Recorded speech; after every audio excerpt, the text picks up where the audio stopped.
رحیم۔ آج کل ایک تلاوت وائرل ہے، ایک قاری صاحب ہے جو قرآن پڑھ رہے ہیں، تو کیا اس طرح قرآن پڑھنا درست ہے اور اس طرح قرآن کون سنتے ہیں؟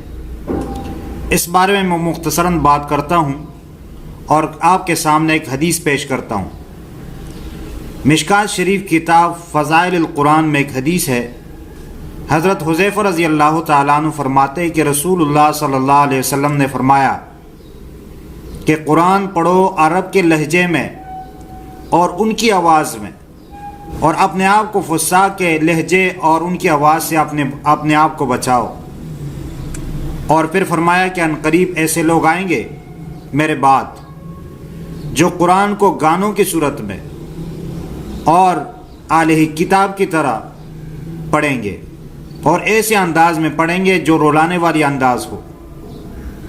لیکن وہ لوگ ایسے ہوں گے کہ قرآن ان کے گلے سے نیچے نہیں اترے گا، ان کے دل فتنہ زدہ ہوں گے، اور وہ لوگ جو ان کو سنتے ہیں اور ان کو پسند کرتے ہیں ان کے دل بھی فتنہ زدہ ہوں گے۔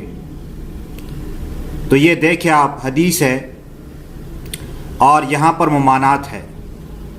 اب قرآن کو عرب کے لہجے میں پڑھنا چاہیے، نہ کہ گانوں کی صورت میں، اور جو گانوں کی صورت میں پڑھتا ہے تو اس کی ممانعت ہے اور یہ ناجائز ہے۔ اور قرآن کو نعت کی صورت میں پڑھنا بھی اس کی بھی گنجائش نہیں ہے۔ اب ہمارے ہاں قراء حضرات جو ہے وہ قرآن میں غلطیاں بہت کرتے ہیں، ان کو اس چیز کا پتہ نہیں ہے، تو اس لیے میں مختصراً بات کرتا ہوں۔